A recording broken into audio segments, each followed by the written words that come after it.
berjumpa lagi dalam mata pelajaran ilmu pengetahuan alam. Nah, bagaimana kabar kalian hari ini? Semoga sehat-sehat semua ya, dan dilancarkan segala aktivitasnya.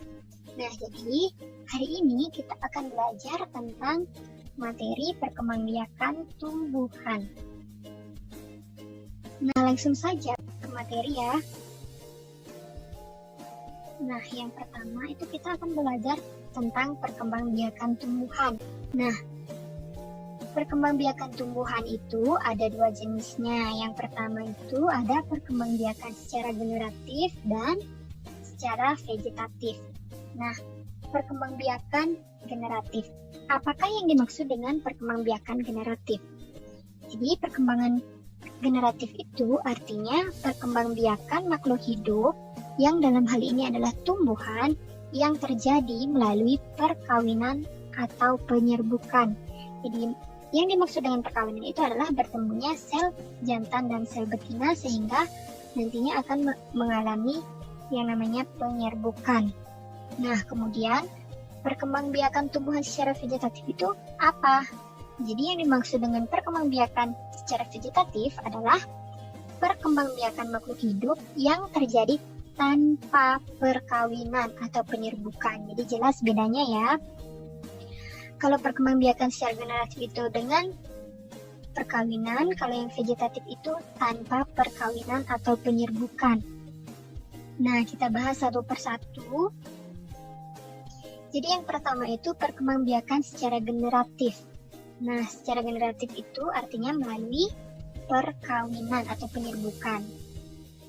Nah, perkembangbiakan generatif itu melibatkan tumbuhan-tumbuhan yang berbunga. Jadi perkembangbiakan secara generatif itu dialami oleh tumbuhan-tumbuhan yang berbunga.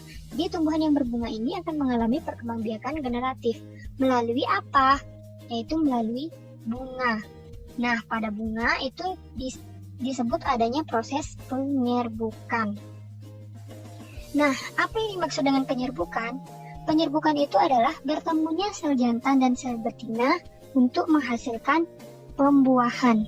Atau penyerbukan artinya jatuhnya benang sari ke kepala putik. Jadi itu artinya penyerbukan. Nah, sebelum kita masuk ke jenis-jenis tumbuhan yang mengalami perkembangbiakan secara generatif, sebelumnya kita akan membahas tentang alat perkembangbiakan secara generatif pada tumbuhan, yaitu bunga. Nah, jadi kita akan mempelajari tentang bagian-bagian bunga. Nah, di sini Putri Dia sudah memiliki struktur bunga. Jadi, ini namanya struktur bunga. Nah, yang pertama itu ada tangkai bunga. Nah, jadi tangkai bunga ini menghubungkan bunga dengan batang. Jadi, seperti yang kalian lihat, tangkai bunga itu menghubungkan bunga dengan batang, jadi disebut dengan tangkai bunga. Atau tangkai bunga itu bisa berfungsi untuk menyokong pertumbuhan bunga ini agar tetap berdiri. Nah, selain ada tangkai bunga, itu ada yang namanya dasar bunga. Jadi ini namanya dasar bunga. Kalian bisa lihat tanda panahnya. Jadi ini disebut dengan dasar bunga.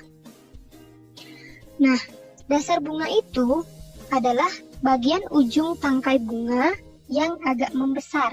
Jadi ini merupakan bagian ujung tangkai bunga yang agak membesar di atasnya tangkai bunga.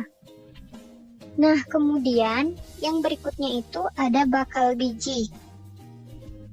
Nah, seperti yang kalian lihat di sana ada bakal biji atau disebut dengan sel buah ya, atau bakal buah. Jadi di dalam bakal biji ini, kalian bisa lihat di sini ada bakal biji.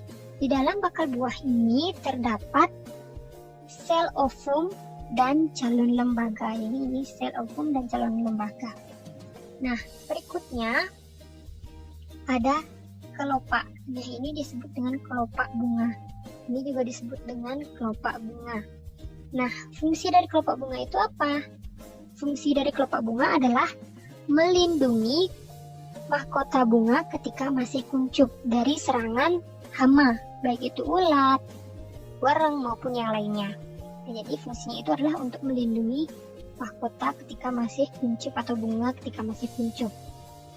Kemudian berikutnya, nah yang berwarna ini adalah mahkota bunga. Jadi mahkota bunga itu fungsinya untuk apa? Nah, fungsinya itu adalah untuk mempercantik tampilan dari si bunga. Ya, jadi untuk apa bunga itu mempercantik diri? Jadi agar serangga-serangga tertarik untuk melakukan atau membantu proses penyerbukan.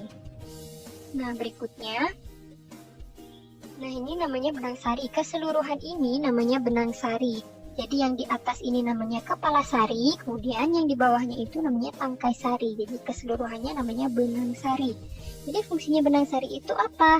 Nah, benang sari adalah alat perkembangbiakan jantan. Ya, jadi alat perkembangbiakan jantan pada bunga itu disebut dengan benang sari. Kemudian, nah yang terakhir ini ada putik. Ini disebut dengan kepala putik, ini namanya tangkai putik. Jadi keseluruhannya itu disebut dengan putik. Jadi fungsinya putik itu untuk apa?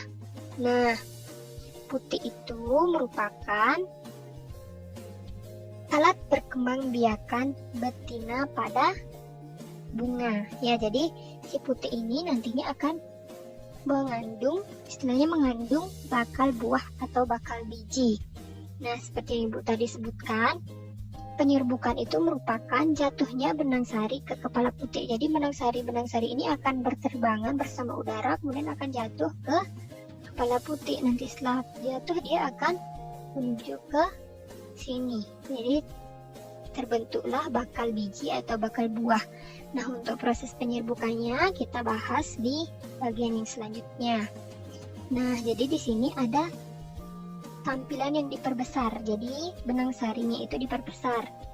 Benang sari itu biasanya terdiri dari butiran-butiran halus seperti ini.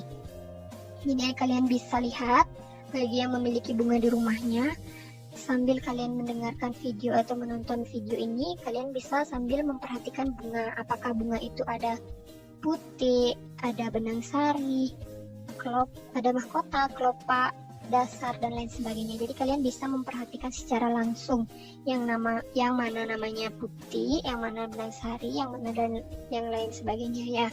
Nah, jadi kalian bisa catat materi ini karena ini merupakan materi baru.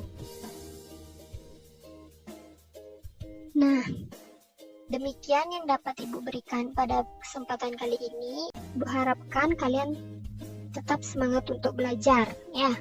Jadi setelah kalian catat, kalian pelajari kembali apa yang telah kalian simak dalam video ini. Ibu harap kalian masih tetap semangat ya. Nah, demikian yang dapat Ibu berikan. Ibu ucapkan terima kasih dan sampai jumpa.